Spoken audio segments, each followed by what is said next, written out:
Gangster నయీంపై సినీ నిర్మాత నట్టికుమార్ ఆసక్తికరమైన అంశాలను హైదరాబాద్లో వెల్లడించారు. ఏపీ మంత్రి అచ్చెన్నాయుడికి నయీంకి లింకులున్నట్లు చెప్పకనే చెప్పారు. నయీం చనిపోయినా నయీం సైన్యంతో ప్రాబ్లం ఉందన్నారు.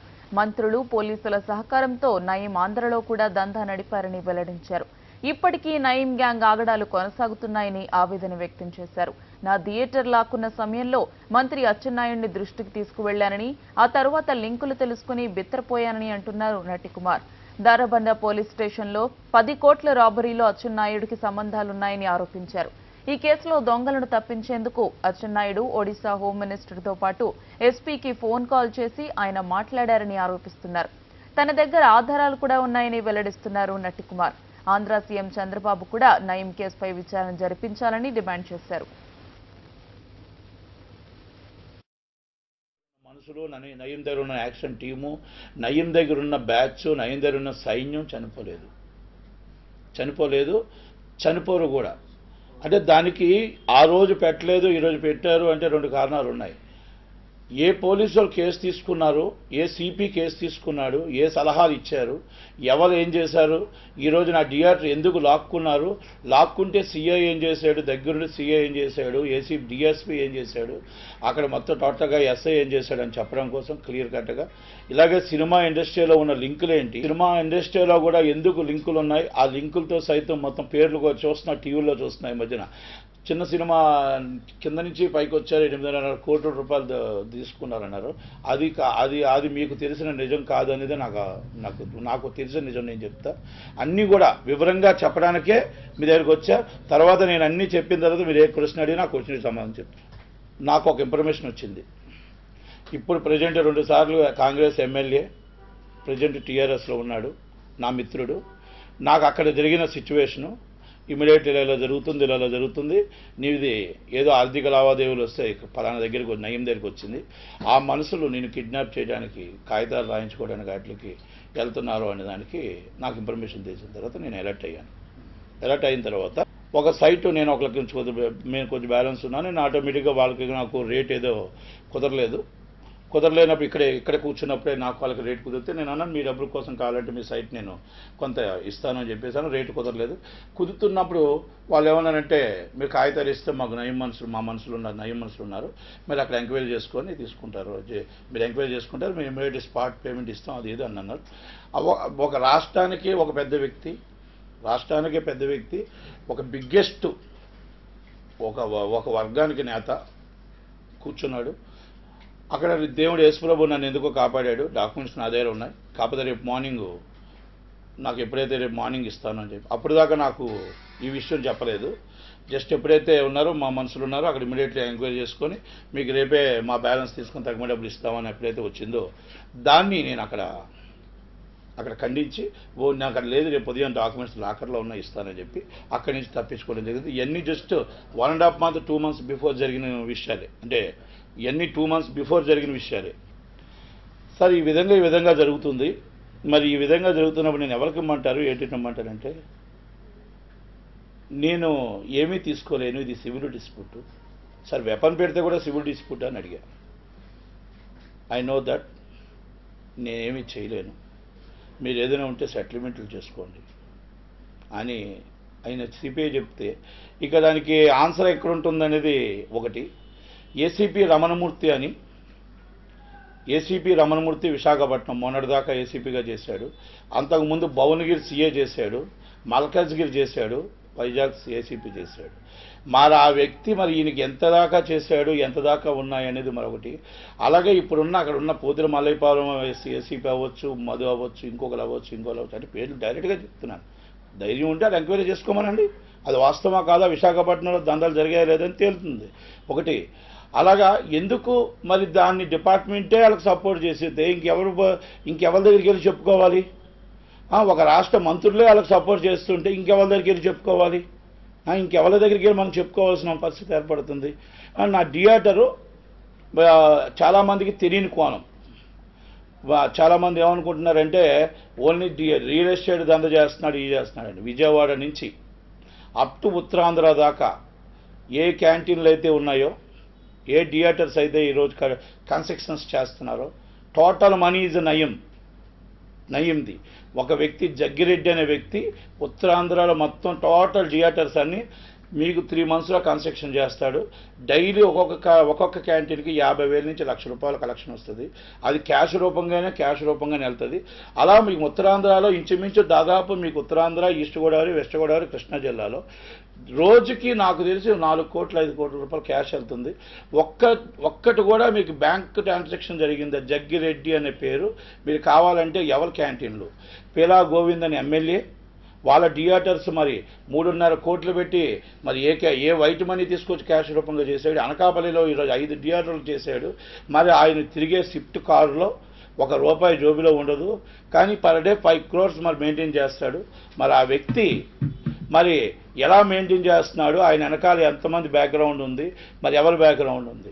ఈరోజు నా థియేటర్ కూడా తీసుకొని 25 లక్షల రూపాయలు ఇచ్చి ఒక ఫోన్ కాల్ వదిలేస్తావా వదిలివా, నేను ₹1,00,00,000 12 సంవత్సరాలు నాది రిజిస్ట్రేషన్ డీడ్. నా థియేటర్ తీసుకొని బయటికి పోలీసులతో నెట్టారు. ఇందాక సోదరుడు అడిగాడు, ఎస్ఐ నన్ను వెపన్ పెట్టి బెదిరించాడు. సిఐ చంద్రశేఖర్ నర్సన్నపేట, డిఎస్పీ దగ్గరికి వెళ్ళా, న్యాయం జరగకపోతే ఎస్పీ దగ్గరికి వెళ్ళా. ఎస్పీ దగ్గరికి వెళ్తే కూర్చొని కూడా లెగలేదు.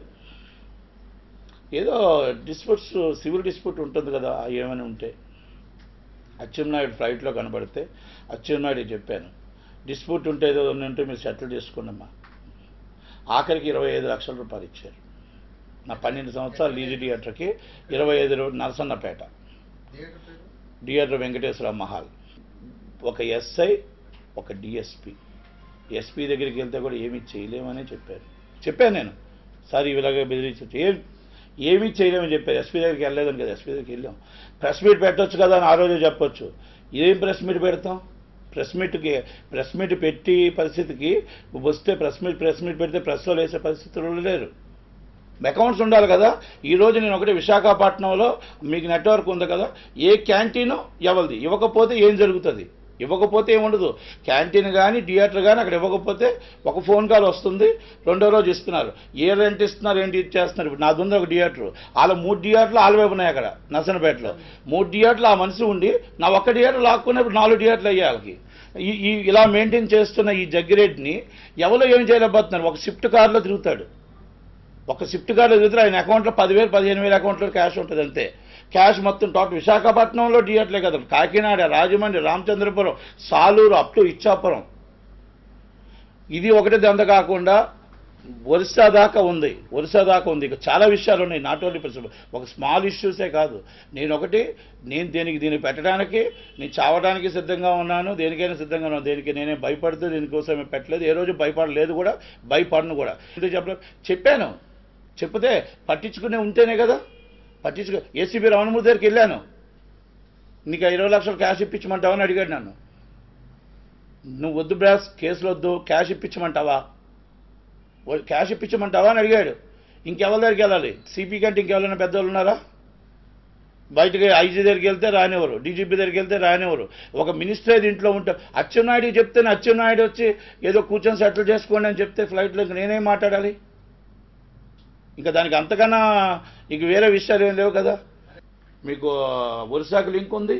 గాలబంద పోలీస్ స్టేషన్లో 10 కోట్లు రాబడి, పంజాబ్ నేషనల్ బ్యాంక్, ప్యావరేజ్ బ్యాంక్ 110 కోట్ల రూపాయలు, 110 కోట్ల రూపాయలు బ్యాంకులో ఉన్న అకౌంట్కి 1 ఫేక్ చెక్ తీసుకొచ్చి గాలబంద పంజాబ్ నేషనల్ బ్యాంకులో 10 కోట్ల రూపాయలు ఎలా తీసుకోగలిగారు, ఎలా ట్రాన్స్ఫర్ చేసి అక్కడ ఆ మేనేజర్ ట్రెజరీకి రావడం, గాలబంద పోలీసులు ఏ విధంగా కేసు పెట్టారు, మరి ఏ విధంగా కేసు పెట్టి వాళ్ళ అనుచరులను అరెస్ట్ చేశారు, అవి కూడా నా దగ్గర వాళ్ళంటే విత్ ఎఫ్ఐఆర్స్ ఉన్నాయి, నేను ఇమ్మంటే ఇస్తా.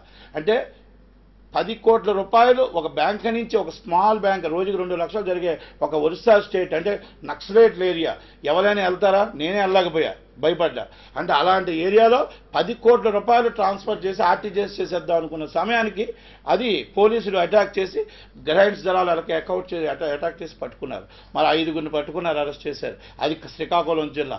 అది మరి శ్రీకాకుళం జిల్లాలో మరి ఆ సీఏకి తెలుసు, అందరికీ తెలుసు, ఎస్పీకి తెలుసు, అందరికీ తెలుసు. మరి దాన్ని ఇక్కడ లోకల్గా ఏమీ తెలియనట్టు ఒక స్మాల్ పేపర్తో క్లోజ్ చేశారు. విత్ ప్రూఫ్స్ అయితే నేనే సిబిఐకి రాశాను. ఎవరికి లో కూర్చొని పక్క సీట్లో కూర్చొని అన్న ఈ 10 కోట్ల చెక్కులో నీకు ప్రాబ్లం నీకు సంబంధం ఉంది, నీకు కాల్స్, నీకు డిఎస్పీ వరుస హోమ్ మినిస్టర్కి వెళ్ళా, నీకు కాల్స్ వరుస హోమ్ మినిస్టర్కి వెళ్ళి అక్కడ కేసులోంచిన పేర్లు తప్పించావు, ఇదిగో పలానా మేము ఏమైనా ముద్దాయి తప్పించావు, పలానా వాళ్ళు తప్పించావు, ఇది కరెక్ట్, నాకు సంబంధం లేదన్నాడు. నువ్వు కరెక్ట్గా చూసుకో అన్న, వరుస ఎస్పీకి వెళ్ళింది, నువ్వు షార్ట్ షీట్లు చూసుకో, అన్నీ చూసుకో, నీకు ఒడియాలో రాసింది ఇంగ్లీష్లో నేను అన్ని టైప్ చేయించాను, నీ చేతికి ఇస్తాను. నువ్వు వరుస హోమ్ మినిస్టర్ చేసిన కాల్స్ కానీ మా ఎస్పీ అక్కడ ఎస్పీకి చేసిన కాల్స్ ఎందుకు చేయాల్సి వస్తుందండి? వాళ్ళ ఊర్లో ఉన్న మనుషులు ఉన్నారు కాబట్టి మరి ఇవన్నీ ఎంక్వైరీ చేయమంటున్నా. ఇది నేను అబద్ధం చెప్పాను కదా. ఇప్పుడు సంతోష్ భీమండి అని ఎంక్వైరీ చేస్తున్నారు, ఒక సీఏని అక్కడ ట్రాన్స్ఫర్ చేశారు. గారబందా పోలీస్ స్టేషన్లో case register FIR is registered FIR. నేనేం దాన్ని దాపారకం చెప్పట్లేదు, కొన్ని చెప్పలేని పరిస్థితి, చెప్పలేము కూడా, చెప్పలేని పరిస్థితుల్లో నేను కూడా ఉన్నాను. నేనేమి పూర్తిగా నిజం చెప్తున్నానని చెప్పట్లేదు, ఇంకా నిజం చెప్పలేను. నిజాలు మీరు చెప్పాలి అంటే నిజాలు ఎవరి మీద చెప్పలేము, నిజాలు ఎవరు వేయలేరు, నిజాలు చెప్పలేము కూడా. కాకపోతే ఏంటంటే ఒక మనిషి చచ్చిపోయాడు అనుకుంటున్నారు, నయీం చనిపోయాడుగా, నయీం ఆశయాలు, నయీం ఇక యాక్టివిటీస్ చచ్చిపోవు, ఇంకా పుట్టారు, ఇంకా ఉన్నారు. మరి వాళ్ళందరినీ తెలంగాణ గవర్నమెంట్ అయితే మంచి పని చేసింది, కేసీఆర్ గారికి ధన్యవాదాలు. కానీ ఏంటంటే అందరినీ కూడా చేయాలి, సిబిఐ విచారణ జరిపిస్తే. ఇది not only Andhra Pradesh and Telangana. మరి తెలంగాణ ఆంధ్ర చీఫ్ మినిస్టర్ ఎందుకు పట్టించుకోవట్లేదండి? ఆంధ్ర చీఫ్ మినిస్టర్ దీని స్టేట్మెంట్ కూడా ఇవ్వలేదు. ఇప్పుడు మరి మీరు మీరు ఒకసారి కలిసి వాళ్ళకి మొత్తం వివరంగా మొత్తం టోటల్గా ఇప్పుడు ఎందుకంటే మీ దగ్గర అందాక జస్ట్ ఏంటంటే ఇప్పుడు నా సేఫ్టీ కోసం నేను మీకు ప్రెస్ మీట్ పెట్టాను. నా సేఫ్టీ కోసం నేను ప్రెస్ మీట్ పెట్టాను, అంతకన్నా నేనేం కాదు. ఎందుకంటే ఇప్పుడు బయటకు వస్తున్నా, సిటీకి నేను మొత్తం నా దగ్గర ఏమేమి ఉన్నాయో నేను ఇచ్చేటప్పుడు నేను పేర్లు చెప్పాను కదా. ఈ తప్పు అయితే నా మీద మీరు ఏదో యాక్షన్ అయినా తీసుకోవచ్చు. ఒక సాధారణంగా చాలామంది రియల్ ఎస్టేట్ అనుకుంటున్నారు. రియల్ ఎస్టేట్ కాదు, రోజుకి కోట్ల రూపాయల క్యాష్ వేరే విధంగా వెళ్తుంది. దాన్ని కమర్షియల్ ట్యాక్స్ కానీ, సేల్ ట్యాక్స్ కానీ, సర్వీస్ ట్యాక్స్ కానీ, ఒక పోలీస్ డిపార్ట్మెంట్ కానీ క్యాష్ రూపంగా వెళ్తున్నప్పుడు ఎందుకు పట్టించుకోలేకపోతున్నారు? ఈరోజు నేను ఒకటి అడుగుతున్నా, చంద్రబాబు నాయుడు గారు నోరు ఎందుకు మెదపట్లేదు? మాట్లాడారు కదా. ఈరోజు మీరు ఉమ్మడి రాష్ట్రం ఉండేటప్పుడు ఈరోజు ఎన్ని ఎన్కౌంటర్లు జరిగాయి, ఎంతమంది చనిపోయారు, ఆ రోజు చీఫ్ మినిస్టర్గా ఆయనే ఉన్నాడు.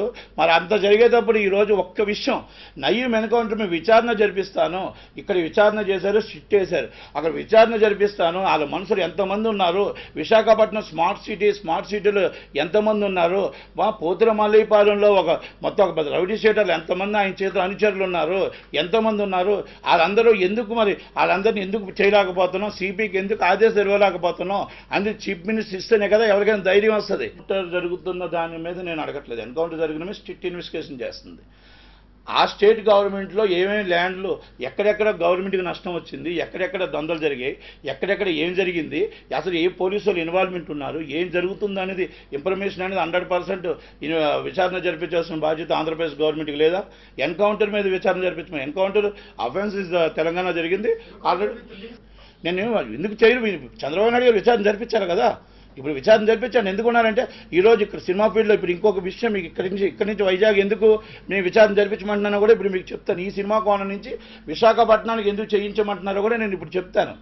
ఎందుకంటే ఇంకా ఈ సినిమా ప్రొడ్యూసర్స్ దానికి రాలేదు నేను ఇంకా. అక్కడ మీకు ఆటోమేటిక్గా మినిస్టర్స్ కానీ వీళ్ళు కానీ వాళ్ళు కానీ అక్కడ ఎవరు పెట్టే పరిస్థితుల్లో లేదు సార్. విశాఖపట్నంలో కంప్లైంట్లు పెట్టే పరిస్థితుల్లో ఎవరు లేరండి. అంటే ప్రతి ఒక్కరు భయభ్రాంతులతోనే ఉన్నారు. సెటిల్మెంట్ ఏంటి సార్? పలానా ఈ ప్రాపర్టీ కావాలి అంటే వాళ్ళు డిసైడ్ చేసిన ప్రాపర్టీ వాళ్ళు ఆల్రెడీ డాక్యుమెంట్ చేసి రిజిస్ట్రేషన్ చేయించుకుంటున్నారు, బస్ అంతే. వాళ్ళు డాక్యుమెంట్ చేసి ఇది పేమెంట్ అంతే, ఈ పేమెంట్ బాయ్ చెప్పాడు, బాయ్ అంతే, ఆ పేరు తెలియదండి, బాయ్. ఇది వాళ్ళు వాడుతున్న కోడ్. అంటే ఎవరు నేను చెప్పాను నటికుమార్ ముందుకు వచ్చాడు, అందరూ ముందుకు రావాలని లేదండి, అందరూ ముందుకు రాలేరు.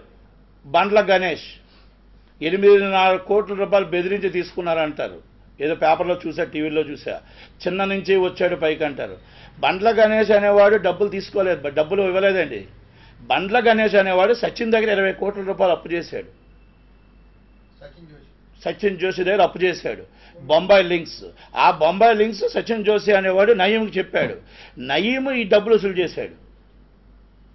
ఇది వాస్తవం, అది అవాస్తవం. ఇది వాస్తవం. సచిన్ జోషి సంబంధాలు ఉండడమే సచిన్ జోషి వల్ల బండ్ల గణేష్కి వచ్చింది.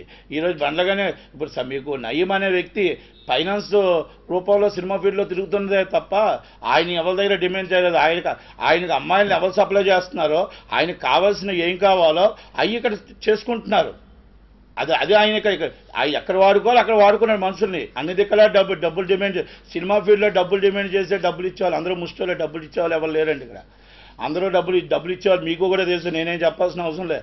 వాళ్ళు డబ్బులు డిమాండ్ చేస్తే డబ్బులు ఇచ్చేంత దానకర్ణులు లేరు, ఇంకోటి కూడా లేరు. అన్న నన్ను చంపేస్తావా, నన్ను చంపి నా దగ్గర డబ్బు లేదంటారు. ఎందుకంటే ఉదయం తగ్గిస్తే ఈయనే ₹1,00,000 పొద్దుటూరుకు అప్పుకెళ్తారు, 2 లక్షలు అప్పుకెళ్తారు.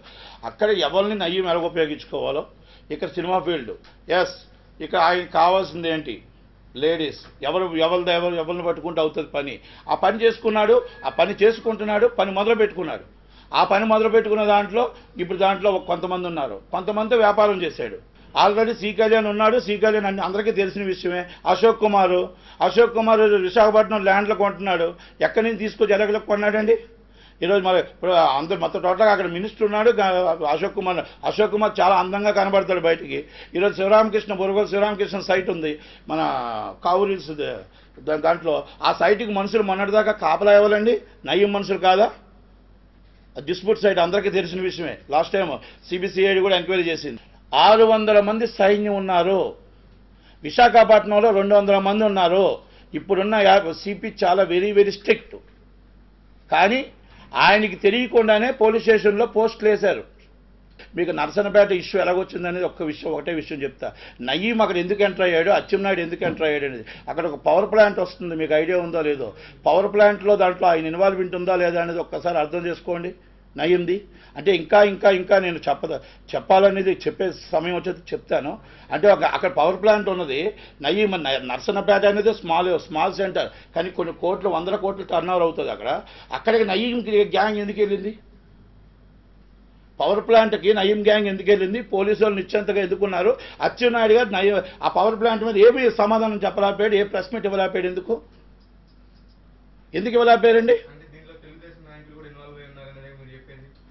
సార్ నేను నిశ్చితగా పేర్లే చెప్పాను కదా సార్. నాట్ ఓన్లీ తెలుగుదేశం, అందరూ తెలుగుదేశం నాయకుల మీద నేను చెప్పట్లేదు కదా. నేను చంద్రబాబు ఇది నేను చెప్పింది నిజమా కాదా? పవర్ ప్లాంట్ అక్కడ గొడవ జరుగుతుంది, సైట్లు జరుగుతున్నాయి, ఏం జరుగుతున్నాయి, నిజమా కాదా అనేది ఎంక్వైరీ చేసుకోమని. నేను ఇంకొకరు నేను ఇప్పుడు కాంగ్రెసా, నేను ఏ పార్టీలో లేను, నేను ఏ పార్టీకి సంబంధం లేదు. బస్ అది నాకు ఇంకో పార్టీ శత్రువు కాదు. నేను చంద్రబాబు నాయుడు గారిని ఏమంటున్నానంటే, తెలంగాణ గవర్నమెంట్ ఎలా స్ట్రిక్ట్ చేసిందో ఒక విచారణ జరిపించమనండి. మొత్తం టోటల్ అందరి మీద నిజాలు తేలుతాయి. నిజాలు తేలిన తర్వాత న్యాయం జరుగుతుంది. బాధితులైన భయంతో బయటకు వస్తారు ఆంధ్రాలో కూడా.